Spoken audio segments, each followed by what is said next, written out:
Hello, YouTube modeling community. Take two. I want to start off first. I want to just say this real quick. For some of the things I'm trying to do with this channel, like I said, I'm not real knowledgeable of how to do all these crazy things. I don't want to be flashy like Matthew is or Lucas C. Some of that is okay to me. It's just a personal thing. It's not that their channel's over the top. It's not.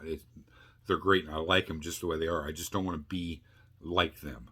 But a little flash here and there. This is kind of a plea for help type thing. If you know of an editor that I can use to make my videos better, please leave it down in the comments of that, because some things I would like to have better control of. I just don't know how to use them. And I want to be able to have some practice time and get familiar with it and all that. So I'm using one that I just got off of the Google Play Store. It's worked okay in the past, and there's more things to it. To me, it's like I'm looking at it, I'm like, that's like asking me what 8 million times 42,000 is. I can't do it, but I want to make the channel better, especially like for thumbnails. Maybe popping a few things up on screen during the video every once in a while, but just an overall thing. And when I fade off, put music in, that type of thing. So I'd appreciate that if you guys know, give me some suggestions of editors, where to find them. I've kind of not exhausted resources, but then again, I don't know primarily what I'm looking for. If somebody's using something and it works very well and it's easy to maneuver through, let me know that down in there, please. So today, real quick, I don't want to make this video super long. It is the weekend, so guys, get out and enjoy the weekend. Next weekend is, I think, Easter. So I managed to get the steps replaced on the deck that needed to be replaced. We got the grass cut. Me and my wife tag teamed it. There's no way I could have done it, push mowed it, even self-propelled by myself. It was my best to do half the front yard and all the side yard before I felt like I was going to die. Literally, I felt like my legs were going to break and I was going to go down. I'm just not ready for that kind of thing. And it's a lot of uneven turf, terrain, dips and things. My foot it's fused, so it's not like your normal foot where you can flex and bend and do all this. My foot has flexibility one way and one way only, very minor the other way, and it's actually the opposite. I have very little movement inward, like toe to toe, standing up and moving your toe to toe. I don't have a lot of flex this way. I do have quite a bit this way. I very little up. Yeah, very little up. I can bend down a little pretty good. But you get on uneven terrain and your feet are naturally responding to the terrain. This one doesn't, so therefore it's, am I going to fall? I'm going to run myself over with the mower? No. So it's kind of scary. It's just something I got to get used to a little bit more and get more strength built up in my legs. That will always also help. But that's why I go to therapy twice a week. I go to the chiropractor twice a week.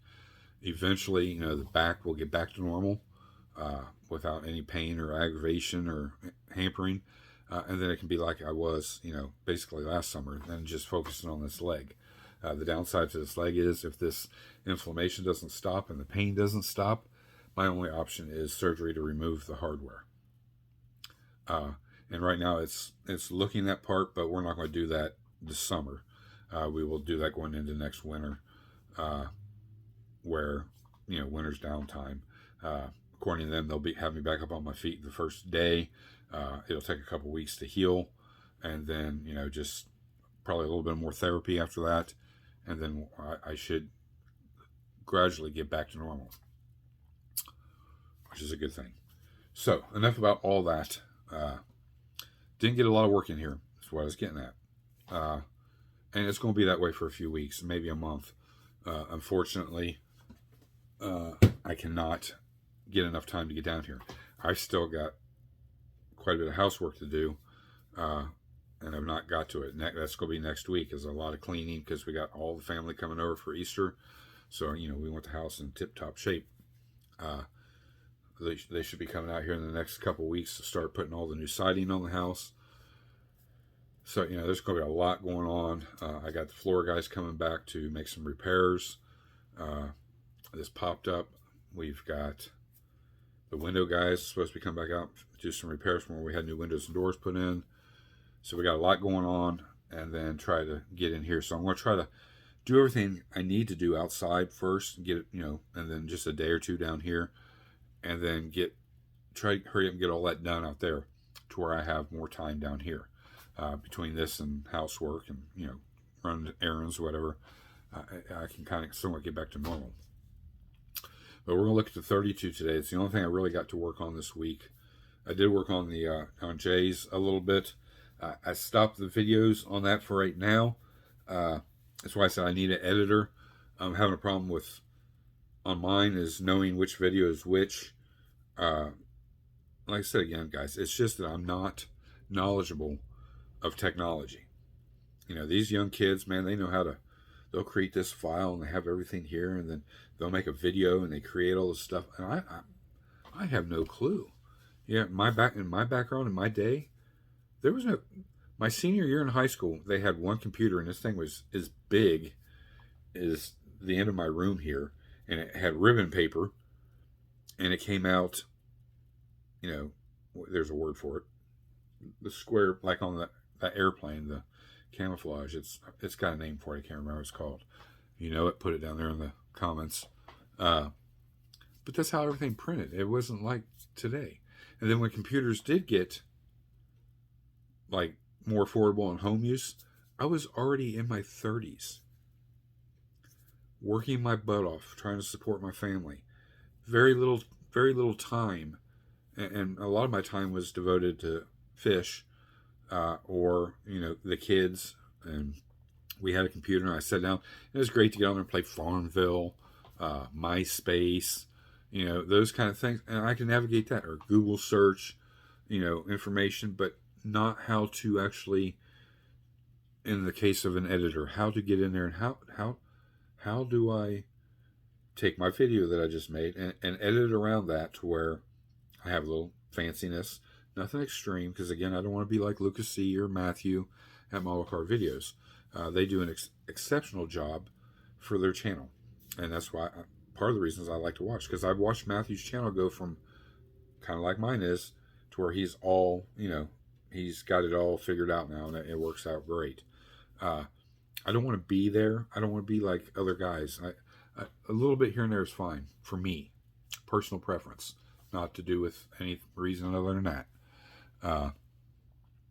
But we do have tires and wheels coming from Ryan Jones. Again, remember, guys, go check out his website. I still don't know if it's up or not. Just keep checking back and see. Once it's up, you'll really see, because you'll see all the guys that print his product that he designed, and you'll be familiar with it. It's Joel Eisman Collections, it's VCG Resins, it's Text 3D, and anybody else that gets on his thing, you'll be listed on there. And it's a great source. If Ryan's not printing that wheel anymore, you can go to one of these guys and see if they'll print them, or they have them available and they're exclusive, whatever it is. There's links, boom, takes you right there. There's no coming back out and have to search and find. When you're on his website, it'll take you to all these other guys, and guys like me and a lot of others. Shane Harold, for example, Man Cave Models, that use Ryan's wheels. You'll see pictures of the builds with his tires and wheels on it, and you'll see quite a few of my builds on there,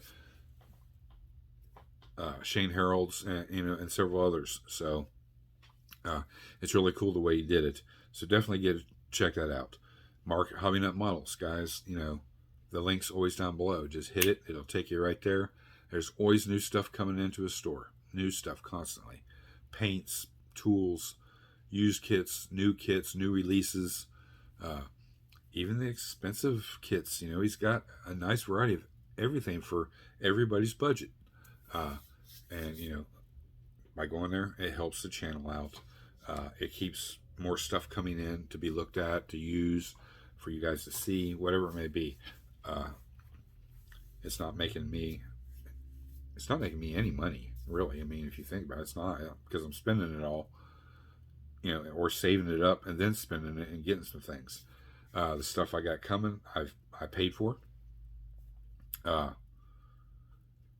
So you know, it's I help Mark by that, and I get stuff I want, just like you. If you were to order it and you paid for it and you got something you wanted, and it helped the business owner.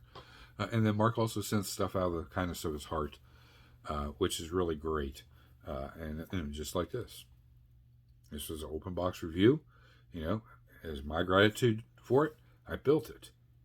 You know, we went all out on it, and you know we're really close. So real quick, we're gonna go into this. So this is where I'm at with it right now. We're gonna break it down. I'm gonna explain a couple things. So first, we'll start with the rumble seat. So you can see, you know, it goes in place. Unfortunately, the latch mechanism did not work. I mean, it did, but it kept working loose off the pin. So it, you know, at that point, if it's going to constantly do that, and I'm trying to show somebody how it opens, that was a really cool fact, you know, wow thing. But how often is somebody, you know, actually going to turn the handle and unlock it and then open it up? So at the end of the day, we just positioned the handle in the proper place, and we just dropped it. We'll look at it first. So I told you I had some flaws on here, not big ones, but minor ones. We got pretty much every bit of it out. And you can see how smooth that paint is. There we go. And we missed the clear down here. Well, once I wet sanded it all down, I kind of blended it in. I didn't have to add more clear, which was really good. Saved a step. And it all blended in as one, so I'm happy with that. We had a little, since we buried the hot rod word into the clear. I don't know if that helps or not. There we go, a little bit. It's a little, you know, lumpy around the edges, so I was able to wet sand on that too. Polished it out. I didn't rip it off or anything else. There's no hard edges on it. It's in the clear coat, which is nice. And you know, like I said, it turned out really good. Look, you can see it shifting the color. Even though it's not color shift paint. Remember, guys, this is just pearl over a base coat. And, you know, similar shades of color, it gives that appearance. It naturally fades from, you know, the Nassau blue to the Miami beach. So we're really happy with that. We got the back interior in. Nice and clean, nothing cluttered. You know, it looks nice. The body is on the frame now. We still have the screw detail to put on the interior. That'll finish that up. But you know, you look down there, you can see the foot pedals all in place. Everything looks the part. It's very nice, very clean. The body. Let's see if we can get it up here, and we'll get at an angle. Other than dust, you can see that body is just glass smooth. Now I got a little orange peel back here, but I'm in a tight spot where I can't, without damaging this raised edge or the raised edge here, and I kind of backed off. I got leery. I could have worked on this a little bit more, but at the end of the day, I mean, this is really, you know, you're up close and personal, and you can't really see that with the naked eye just on the table. But I got it really smooth. I'm really happy with it. It's the best paint I've ever laid, without having chunks of garbage in it and having to clean all that out. But it, you know, the top surfaces, you can see it fading from one color to another. Under great light, guys, this is flipping amazing. And then, you know, we got our bars in, all of our cap details. We got our gas cap on back here. Our spreader bars are in. I went with the kit spreader bars because they were high chrome, and I'm trying to keep some high chrome through the build and some polished aluminum. So, you know, we polished these up and got these in. We have the aluminum breathers. You know, we have aluminum intake. It's not real aluminum intake, but you know what I'm saying, the aluminum look. We're going to turn this around. But what I was pleased about, but unpleased, is the hood now fits, and it fits very nice. Get it up here so you can see. You can see it, the color fading back and forth, depending on what angle you're looking at. I mean, it does look like color shift paint, but it's not. We even got the hood surprisingly smooth. There is a little spot right here. I could not get that out for some reason. I don't know what it is. It's a little speck of something. But when you're looking at it straight on, it does blend in, so you can't. It's hard to see. But I know it's there, so that's why I'm pointing it out. I don't care about my flaws. I know they're there, and I can figure out how it happened. But I got a little dimple right here. If you look, just right there. Now that it's not a horrible thing, and maybe I could wet sand on that some more. But at the end of the day, or it could be I've dropped the hood. I could have actually dented the clear coat. Anything's possible.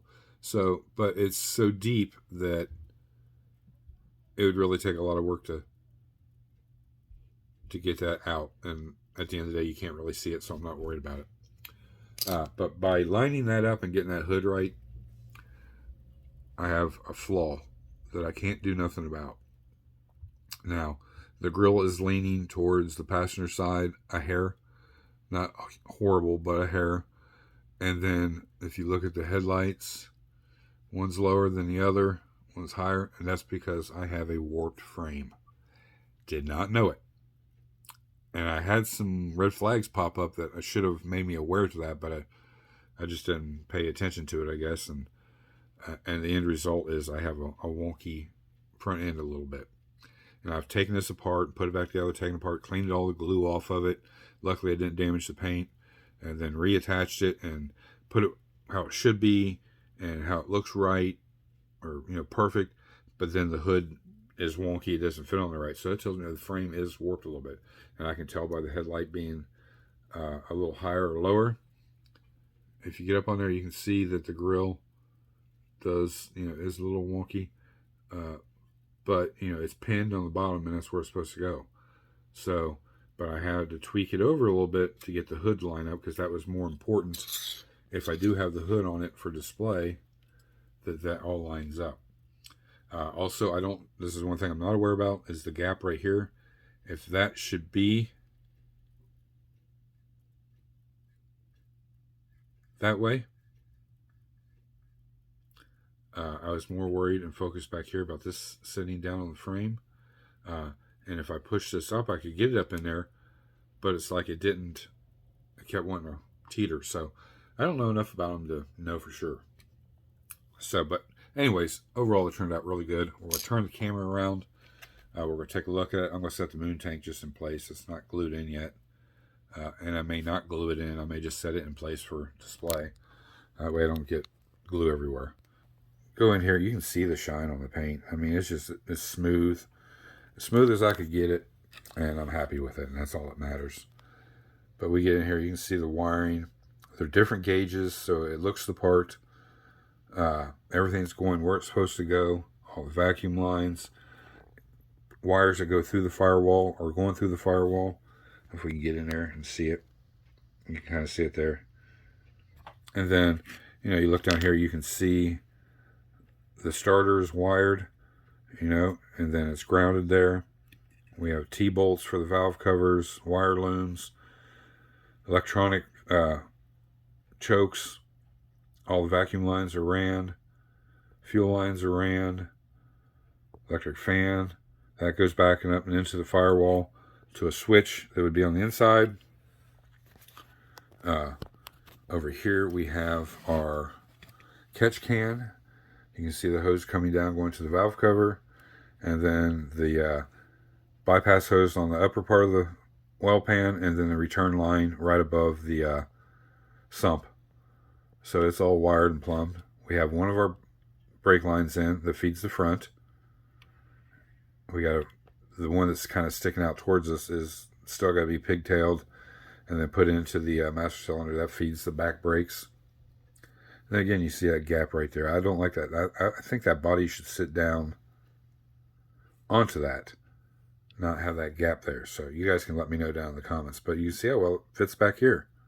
So again, it could be an issue with the frame. I don't know. But it is that it is. But you can see that is just a 350 Chevy, but it's packed down in there, plumb full of detail. You know, hours worth of looking at to see where everything goes and how it's all put in there. It is very clean. It's not perfectly clean, but it's very, very clean. I still have quite a bit of touch-up to do. We look underneath. You can see there's some touch-up needed there. This has all been touched up back here. I got a little touch-up to do on the diff and the adjusters on the ladder bars. Since I anodized those, they got to be touched up. A little touch-up on the tailpipes. And then the oil pan needs to be touched up. And then I got a couple of glue points that came loose. I got to get the glue popped off, clean up that area. Then I got to cut some of those tiny little blocks, paint them, and put them over the lines in certain areas to hold the line to the frame. So we got a little work to do there. Like I said, here's the moon tank. Our windshield frame has been fixed and touched up. Hopefully it stays together. It's not perfect. We still got to put the MSGF valve stems in the wheels. And I got a couple little decals. We got to put the rotors on, get the brake lines. You can see the brake lines are sticking out there on both sides. And then in the back, they get cut and fit into the calipers. And then we can mount the tires and wheels on this, and we'll have a rolling chassis, so to speak. But yeah, put you back up here for a minute. Turn you.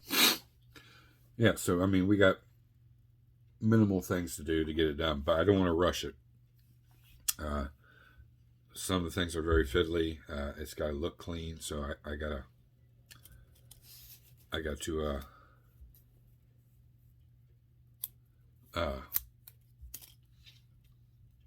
you know, make it look right. So that being said, again, let me know what you think down in the comments about that. Also down in the comments if you know of any good editors that I could download and use for the videos. I'll definitely research and check them out. I'd greatly appreciate that. A tool. I've seen a lot of guys use these. I've had one gentleman tell me what to look for, so I'm just kind of spreading the word. It's not I don't think it's a hot new item, but it's definitely a very helpful item. Now, if you guys are aware of acupuncture, dry needling, stuff like that, you're aware of what these are. It comes in a tube. There's a keeper. Once you get that in there and you put that in there, it holds it from coming out. The needle itself has like a spring, kind of like a guitar string on the end, and you can even feed a wire through there and put a hoop, so you can hang it up somewhere if you want to, if you don't have any drawer space. But it is a very, very fine needle. I'll put it against my hand so you can see. Very tiny, very flexible. Boom. I mean, when you're done with this, if you cleaned it up, you could very well use it for an antenna. It'd be perfect scale for an antenna. You'd actually get a couple antennas out of this. Even if you came down here, and if you remember back, I showed a video of, I gotta find it, I have not seen it in a while, of these antennas. This is where he's getting it from. He's buying these, he's cutting it off, about right here, and it cuts the length, and it packages them, because he's taking the point off of it so it's not so pointy, and making, hot rod antennas out of them. I know from the person that gave these to me, these are a nickel a piece. Again, see how flexible that is? It goes right back to its shape. Now, not that it wouldn't bend, but so there's an idea. You could very well make a little spring-loaded antenna when you're done using these. If you don't, if you buy them in bulk, and that's an idea to do. You can make some little antennas for any build you do out of this. So kind of a pro tip there. But anyways, for my application, these are perfect glue applicators. So when you're doing photo etch and you need to get in a really small space and you got a teeny tiny part and you just want a little tiny drop of glue, this is ideal for that. And it gives you some distance. You can see the length from my fingers. You dip that down in the glue, Got your little dab of glue, and you can put it right in the spot you want it. Boom, boom, boom. Kind of roll the excess off. Use this and grab your photo etch piece. Bring it up here and boom, right in place. Now I have used this for some of the photo etch bolts that are on the interior, and it works like a dream. One second, guys. Or I'll forget, and then I'll be freaking out because I can't find it. Or that. So yeah, that's a thing. Now, I don't know if you can go online and buy these, because if it's considered medical supplies or what, you may have to be licensed. But if you go to your doctor and you got a good rapport with your doctor, he may kick you a few your way. And, then at least you have some just for the main purpose, like I have them for, is applicators. And then you gotta be careful so you don't stab yourself. They go in that tube. Make sure it's not sticking out of the other end.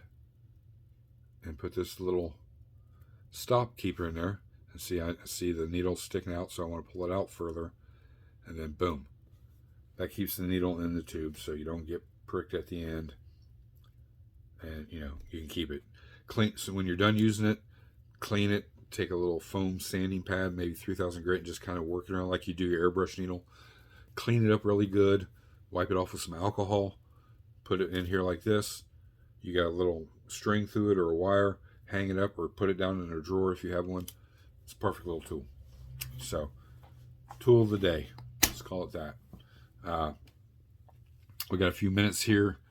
There's nothing else really. I've done some little things here and there, but I've just been super busy, and I will be for the next few weeks. But we do have stuff coming in. We'll be able to talk about it, but it's stuff that I've bought, but it'll be stash ads, and one of the builds will be a box stock build. I'm thinking about building it and giving it to a buddy of mine. And the other one, there's a gift from my wife in there. And then I got one that I have a really big idea for. Not a lot of detail, but modifying it a little bit more type thing. And we will do that here on the channel when we get to it. But other than that, guys, I think we're going to call it quits. You guys have a great weekend, safe weekend. Get some modeling in if you can. It's a monsoon here today. I got a deck to start staining Sunday, my deck. It generally takes me about 2 days to do that and get it done at my pace. And I'm a perfectionist when I'm painting, so have that involved too. And this year, instead of just doing the upper deck, I got to kind of touch up everything, the posts down below, the band board, the whole 9 yards. So it's all going to get a fresh coat.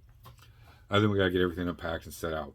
All the patio stuff, the fire pit, the sectional upstairs on the deck, get all the cushions and pillows out, all her decorations she sets out, her table or the umbrella, all that happy stuff, the kids' toys.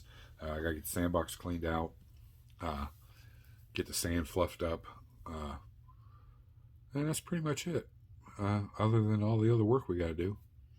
But we'll see you guys on Monday. We'll figure out something to talk about, show you. Maybe some tools. It may be, who knows. But we'll figure something out.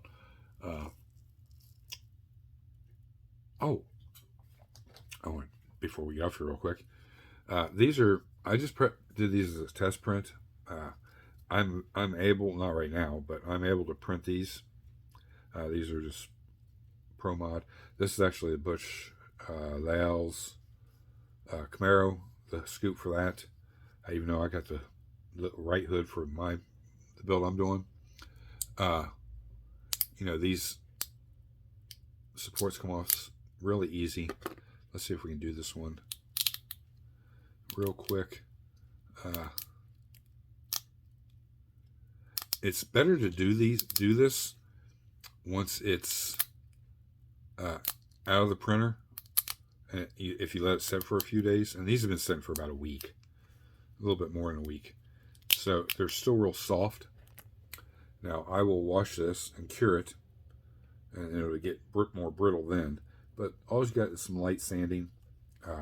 I would sand it, then wash it, and then I would use a filler primer, sand it down like you do if you're on your body, get rid of all the excess, let the filler primer do its job, and then come back with a real fine primer and paint over it so you get a real smooth finish. But I have two right now. First person that sends me email, this would be $10 shipped. Shipping's half the cost, guys. I can't control it. I wish I could, but if you guys are interested in them, they'll come as a pair, so you can have them for 2 builds, and I'll throw in a couple extra little goodies to go along with it. If you guys are interested, drop me an email. I am PayPal ready. I'll let those go. Those are the first 2 that are test print that came out beautiful. Also have 2 sets of 3 nitrous tanks. You can see they got the little valves on them. They can be detailed really nice. Same way, filler primer after you sand them, wash them, sand them, wash them again. Use filler primer, sand them, fine primer over it. Then you can use your black base and your alclad and chrome them. And then you can anodize them if you want. Put your decals on there. Add a little gauge to it if you want. Add the line, feed line to it. They're very highly detailed. It's hard to see because of my lighting today, but you can see this one is broken.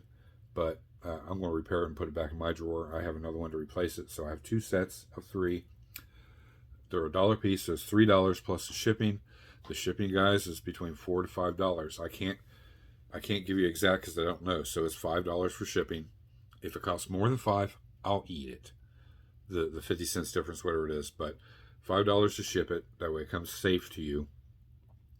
So it'd be $8 for a set of 3. If you're interested, let me know. I have 2 sets right now. When the printer gets fixed, I can print some more, but these are what I have for right now. And I'll look through my drawer. I may be able to do 3 sets of them. I don't know, but I did print off quite a bit of them, so I got a nice little stash. But 2 definitely, maybe a possibility of a 3rd set. So if you're interested in that, like I said, $8 shipped. Again, I'm PayPal ready. You just let me know via email if you're interested in those or those scoops. As soon as I get the money, they'll ship out the next day. And I'll send you a tracking number once I get back from the post office so you know what day to expect them and all that happy stuff. So, again, you guys enjoy your weekend. We'll see you Monday. This is Rusty Rotor. I'm out.